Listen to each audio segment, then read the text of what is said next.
जय हिंद दोस्तों, A to Z live growing India में आपका स्वागत है। तो देख सकते हैं आपका बीपीएससी के तरफ से next notification BPSC recruitment for the school teacher second phase के लिए 6 to 8 9 से 10th 11 से 12th के लिए आ चुका है। साथ में साथ टीचर के साथ साथ हेड मास्टर रिक्रूटमेंट भी आ गया है। ये अंडर द नोटिस आया है, ना कि नोटिफिकेशन आया है। कई लोग बोल रहे हैं नोटिफिकेशन आउट हो चुका है, ये नोटिस आया है। इस तरह से देख सकते हैं आपका इस तरह से रहेगा, आपका ये संज्ञान इस तरह से रहेगा। मे बी ये प्रोविजनल है, ये सारी चीज़ें हैं, बदलाव हो सकती है। द्वितीय अध्यापक नियुक्ति एवं पिछड़ा एवं वर्ग एवं अति पिछड़ा वर्ग कल्याण विभाग के अंतर्गत शिक्षक प्रधानाध्यापक प्रतियोगिता परीक्षा से संबंधित अभ्यर्थियों को सूचित किया जाता है। मध्य विद्यालय यानी कि 6 to 8 जूनियर जिसको कहते हैं, माध्यमिक यानी 9 से 10th एवं उच्च माध्यमिक 11 से 12 से तथा पिछड़ा एवं पिछड़ा वर्ग एवं अति पिछड़ा वर्ग कल्याण विभाग के अंतर्गत प्रारंभिक शिक्षक प्रशिक्षित माध्यम शिक्षक स्नातक स्तरीय एवं उच्च माध्यमिक स्तर स्नातकोत्तर जिसको पीजी कहते हैं प्रधानाध्यापक से संबंधित ऑनलाइन आवेदन करने के लिए प्रतिक्रिया आपका 3/11 से लेकर के 14/11 तक संभावित है। उक्त परीक्षा का आयोजन दिनांक 7/12 से लेकर के 10/12 तक संभावित है। ये सारी चीज़ें में भी बदलाव हो सकता है। तो ये सारी चीज़ें आपका 6 to लेकर के 12 तक वैकेंसी देखने को मिल रहा है। अब इससे संबंधित कुछ आपको ट्यूट अनट्यूट सारी चीज़ें हम जानने की कोशिश करते हैं। अगर कोई क्वेश्चन रहता है, डाउट रहता है, तो हम इसमें डाउट को भी क्लियरिफिकेशन करेंगे। एक और देख सकते हैं, एक और नोटिफिकेशन जारी किया गया।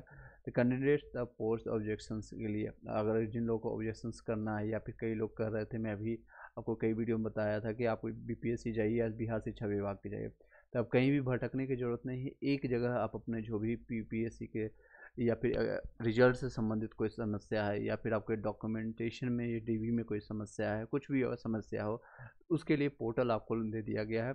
यानी अपने संज्ञान लॉगिन आईडी से अपना लॉगिन जो करते हैं, आईडी वहां से करके विज्ञापन संख्या ये दे सकते हैं। नियुक्ति पत्र परीक्षा फल से संबंधित कोई शिकायत आपत्ति हो, शपथ पत्र के साथ, यानी शपथ पत्र यानी एफिडेविट बनवाना होगा। मजिस्ट्रेट लेवल का आप एफिडेविट बनाइएगा। वहाँ पर हेडलाइन यानी टाइटल सब्जेक्ट में डाल करके बीपीएससी शिक्षा विभाग और ये विज्ञापन संख्या डाल करके क्या इशू है, या आपके नंबर ज़्यादा आने के बाद भी रिजल्ट नहीं प्रकाशित हुआ है, या फिर आपका कोई प्रॉब्लम हुआ है, ये सारे इससे संबंधित है। तो बीपीएससी ये ऑनलाइन bpsc.bihar.gov.in पर लॉगिन आईडी और पासवर्ड से आप 29 अक्टूबर से लेकर के 12 नवंबर तक आप दर्ज कर सकते हैं। उल्लेखनीय है कि अभ्यर्थियों द्वारा किसी भी अन्य माध्यम से जो प्राप्त शिकायत स्वीकार नहीं किया जाता, जो कई जो आप इस तरह से आप देख सकते हैं। आज के डेट में ये संयुक्त सचिव एवं सह परीक्षा नियंत्रक बिहार लोक सेवा बीपीएससी की तरफ से ये निकाला गया है। यानी आपकी जो भी समस्या होगी, अब ये सिर्फ और सिर्फ यहीं से आपका सॉल्व आउट होगा और आपकी समस्या को यहीं पर निदान मिलेगा। अगर आपने रिटन फॉर्मेट में दिया है या स्पीड पोस्ट किया है कहीं से भी कि आपका 74 नंबर में नहीं हुआ, 75 में नहीं हुआ, या आपके कोई समस्या है समथिंग, तो आप यहाँ से कर सकते हैं। लेकिन इसके साथ साथ एफिडेविट यानी शपथ पत्र बनवाना अनिवार्य है।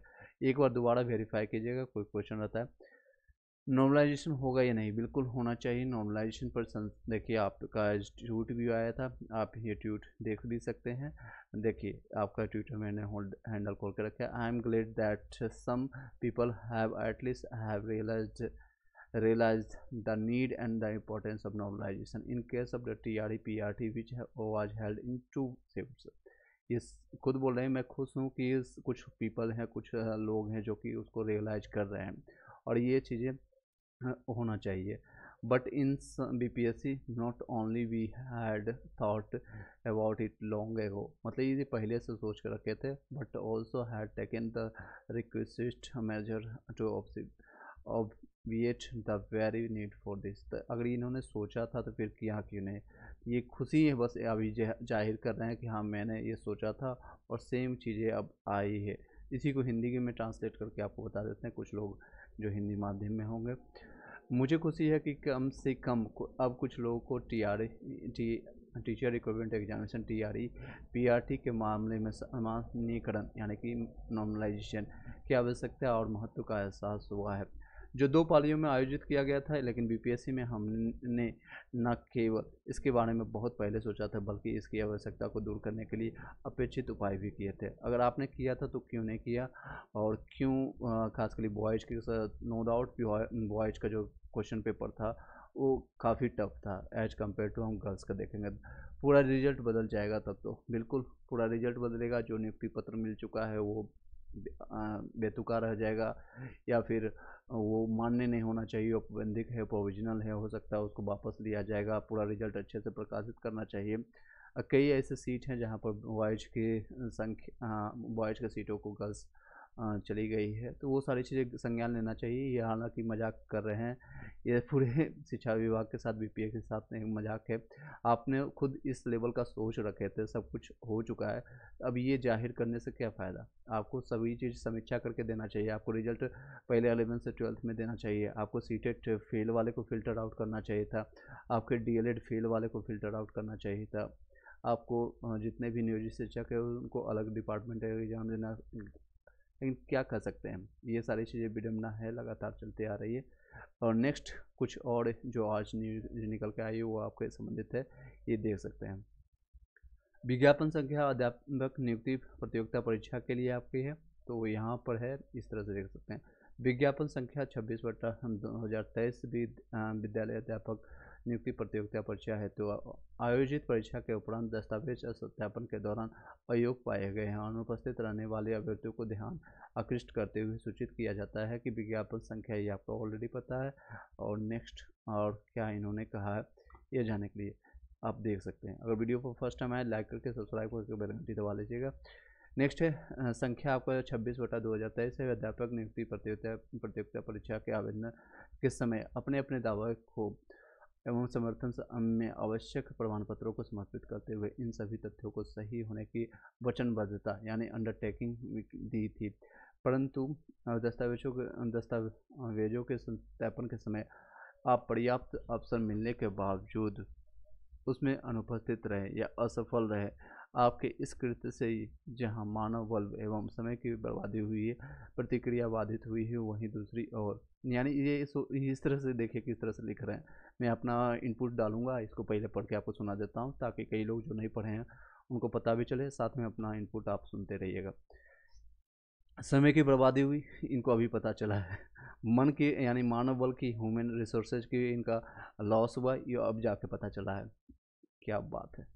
चलिए प्रक्रिया बाधित हुई है, वही दूसरी ओर आपका यह कृत्य गलत मंशा से नियुक्ति को पाने का कुप्रयास मानने की संभावना से ये भी इनकार नहीं किया जा सकता। ये उन लोगों को लिए कथन कह रहे हैं जो सीटेट फेल वाले हैं या डीएलएड फेल वाले हैं, या किसी ने जानबूझ करके, अगर बीएड का डिग्री है तो उन्होंने डीएलएड टिक कर दिया है। कई चीज़ें जो कई लोग जानबूझ कर किए हैं, कई लोग अनजाने में हुआ है।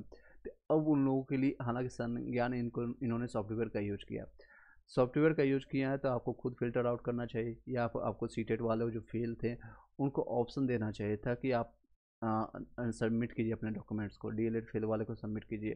तो ये सारी चीज़ें आपको कार्य करने की ज़रूरत नहीं पड़ती, आपका समय की बर्बादी नहीं होती, और ना ही आपके ह्यूमन रिसोर्स, मानव बल जो आप बोल रहे हैं इतने बड़े बड़े शब्द, इनका भी लॉस नहीं होता। नो डाउट जो ट्वीट किया है, क्या ये करने वाले एनोलाइजेशन कितनी सीट खाली रहने की उम्मीद है। देखिए उम्मीद लगाना तो असंभव है, किसी के भी बस की बात नहीं। इवन जो माननीय अतुल प्रसाद जी है ये भी अनुमान लगा सकते हैं। 5-10 हज़ार 20 हज़ार ऐसे आकर के बोलना कथनीय है।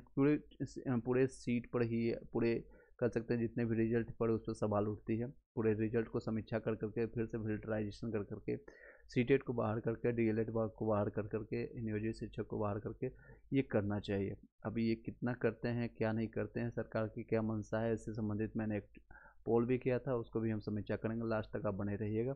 चलिए इसको आगे बढ़ाते हैं, इसको कंप्लीट करते हैं, फिर अपना इनपुट हम डालेंगे, वो भी जानने की कोशिश कीजिएगा। अतः आपको निर्देश किया जाता है कि दिनांक 7/11 यानी 7 नवंबर तक आयोग के ईमेल पर अपना स्पष्टीकरण समर्पित करेंगे। यानी उन लोगों को भी एक मौका दे रहे हैं जो लोग डीवी में नहीं पहुंचे हैं, अनुपस्थित हैं, या फिर जिनका डॉक्यूमेंट्स गलत है। देखिए कितना लिबर्टी महान है। चलिए कि क्यों नहीं आपके कृत्य का कदाचार की श्रेणी में मानते हुए आपके विरुद्ध विधि की सम्मति अनुशासित करवाई की जाए।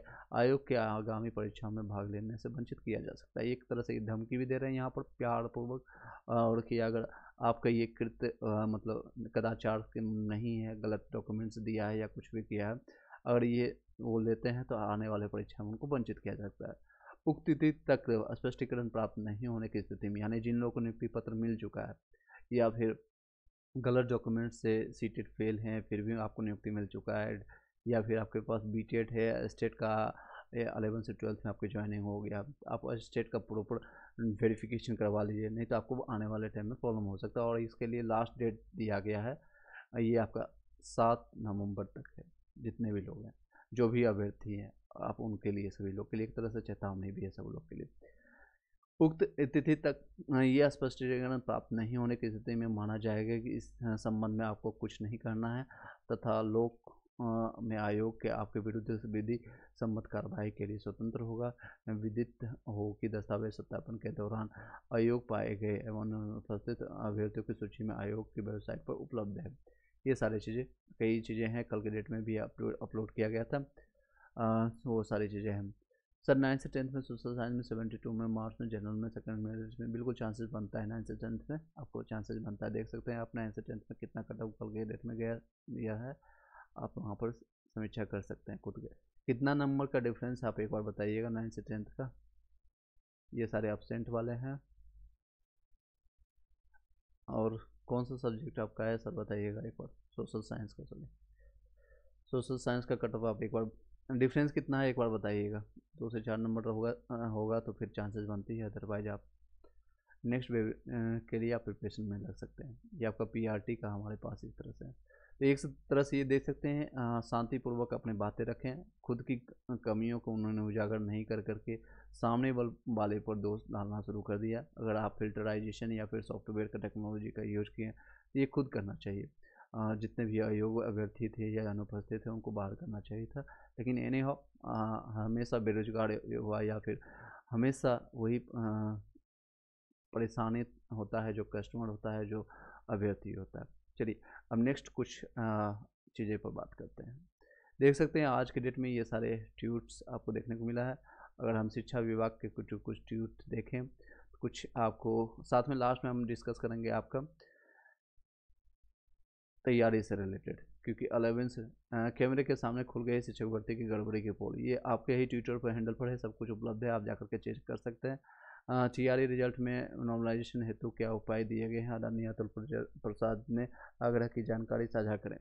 चलिए, कई लोग मांग रहे हैं पूरी तरह से ये, अगर मेरे तरफ से लिया जाए तो पूरी तरह से पहले तो रिजल्ट को कैंसिल कीजिए भर्ती, और उसके बाद फिर से आप रिजल्ट को प्रकाशित कीजिए, और सब कुछ फिल्टराइजेशन करने के बाद।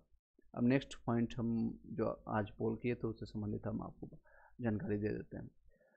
देख सकते हैं आज रिफ्रेश कर दिया मैंने, लगभग बिहार सरकार के सिस्टमेटिक एग्ज़ाम या बहाली देना चाहिए या लेना चाहिए, तो इसमें मैंने 5-6 पॉइंट रखा था। हाँ, इससे बिहार सरकार को वोट मिलेगा, यानी कि काफ़ी फ़ायदा मिल सकता है इससे। नहीं, बिहार सरकार के पास फंड नहीं, ऐसे न्यूज़ चैनल भी बता रहे हैं कि फंड के इशू के कारण ये बार बार अलग अलग वैकेंसी देने का, या फिर रिजर्व रख करके 6 to 8 का वैकेंसी उसमें नहीं दिया गया था, अब इसमें दिया जा रहा है। ये सरकार की मंशा है, या स्टेट नहीं लिया गया था, बीटेट अभी तक नहीं लिया गया है, तो यह सरकार की नीति होगा। मैंने भी फंड का इशू 4% ऐसे भी लोग हैं, देख सकते हैं। और बिहार सरकार की नीयत ठीक नहीं है, 18% ऐसे लोग बोल रहे हैं। सरकार सबको फंसा कर रखना चाहती है, 10% ऐसे लोग हैं, और ऑल ऑफ द अबव एक से अधिक कई लोग हैं, जो कि 19% लोग हैं। ये बिहार की जनता और पूरे इंडिया की जनता का पोल है, क्योंकि पूरे इंडिया ही इसको देखता है। अब कुछ और पॉइंटर हैं जो कि सॉरी, इसमें अपने बातें रख सकते हैं। मैंने हालांकि जो मैंने कई लोगों ने क्वेश्चन किया था उसको मैंने पोल में डाल दिया है, अब उसके अनुसार आप अपना जो विचार है वो प्रकट कर सकते हैं। नेक्स्ट है बीपीएससी टीआरई 2 का नोटिफिकेशन आउट हो गया, इतनी जल्दीबाजी क्यों है। पहले से जितने भी वैकेंसी चल रही है 1 का वो सारे कर लें, पीआरटी का 9 से 10 का, 11 से 12 का, जितनी भी नियुक्तियाँ प्रॉपर ढंग से अपने स्कूल अलॉटमेंट हो जाने के बाद, कोई किसी को जल्दीबाजी नहीं है। सरकार को इतनी जल्दीबाजी क्यों है पता नहीं, लेकिन हम लोग को जितने भी स्टूडेंट हैं या टीचर हैं उनको कोई जल्दीबाजी नहीं है। ये सारी चीज़ें इतनी प्रक्रिया तेज़ी से करने का क्या इशू है, तो मैंने 5-6 पॉइंटर आप रखा है। फंड चाहती है बिहार सरकार तो 12%, ये वोट चाहिए 20% लोग चाहते हैं। सच में बिहार सरकार बहुत अच्छी हो गई है। अदर स्टेट वाले जितने भी लोग हैं आई थिंक यहीं पर मारे होंगे, जो कि मुझे पता है कि और बीपीएससी टीआरई 1 में यानी कि गलतियों को दबाने के लिए 60% 59% लोग हैं जो कि ये कह रहे हैं। कहीं ना कहीं 1000 लोग में अगर 600 लोग इतना बता रहा है, 590 लोग, तो दैट्स अ बिग टास्क। अब कमेंट में बताएंगे तो 6-7 लोग कमेंट में भी बता रहे हैं, उनके कमेंट्स को पढ़ा जाए। सरकार और विभाग में बीपीएससी का धांधली छुपाना चाहती है, इनका कहना है। और नेक्स्ट है सर, ये विशेष स्कूल पिछड़ा और अति पिछड़ा स्कूलों का है, जो ऊपर में विज्ञप्ति पढ़ा था उनके बारे में बता रहे हैं। नहीं, ये अभी वैकेंसी नहीं देना चाहिए था। अब हम पढ़े हैं कि T1 के मुद्दे पर बहस करें। अभी देखिए, इनका कहना बिल्कुल सही है। टारगेट रेलवे जो भी हैं बंदा या बंदी जो भी हैं, यह है बहुत अच्छी बात है इनका कहना कि अभी पढ़ाई करें या फिर अपने जो बहस करें, या फिर कई मुद्दे हैं, कई लोग का अभी नियुक्ति पत्र नहीं मिला है और डीबी बाकी है, और तो ये सारी चीज़ें हैं, बहस करें। या कई लोग का ये 2-4 नंबर से रह गया तो उनकी आशा बनी हुई है किसी में हो जाए, तो 2 महीने में समय का दिया होता है, कम से कम 2 से 3 महीना, 3-4 महीना दिया होता, तब तो बहस कर लेते। हमें आज से ही पढ़ना पड़ेगा। अब धरने में नहीं जा पाऊँगा, जो मेरे लिए बहुत ज़रूरी था। अब आंदोलन की डेट जल्दी फिक्स होनी चाहिए ताकि पढ़ाई से पहले लड़ाई हो जाए। लड़ाई छोड़ दुकानें चले जाएँ। ये इनका देखिए एक मकसद भी हो सकता है जो कहने की कोशिश कर रहे हैं, ये कि ताकि लोग धांधली में ना आए। अब कहीं और डाइवर्ट भी तो करना है लोगों को। कुछ भी हो, यूपी सरकार से अच्छे जो अदर स्टेट वाले हों अपना वक्तव्य रहे हैं, बिल्कुल ही अच्छी बात है कि अदर स्टेट कम से कम इंडिया में और लोगों से अच्छे हैं। यूपी सरकार से तो अच्छी है, अपने सारी बातें कर रहे हैं। ये नेक्स्ट है, यूपी की सरकार तो कुंभकर्ण की तरह सो रही है। देख सकते हैं। इसी साथ अब चलते हैं मेन मुद्दे पर बातें करने के लिए। डॉक्यूमेंट वेरिफिकेशन में आपको क्या क्या मेन डॉक्यूमेंट्स आपको लेके कैरी करना होगा अगर नेक्स्ट वैकेंसी आती है, और जो आपको प्रस्तावित डेट है उसमें क्या क्या चीज़ें आपको डॉक्यूमेंट्स रखना है।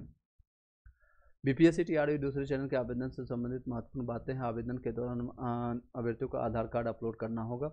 सभी लोगों के लिए मैंडेटरी है, चाहे बिहार के हैं या बिहार से बाहर के लिए। आवेदन में आवासीय प्रमाण पत्र अपलोड करना सभी के लिए अनिवार्य है। अगर आप बिहार के निवासी नहीं हो तो आपको आवासीय प्रमाण पत्र अपलोड करने की आवश्यकता नहीं है।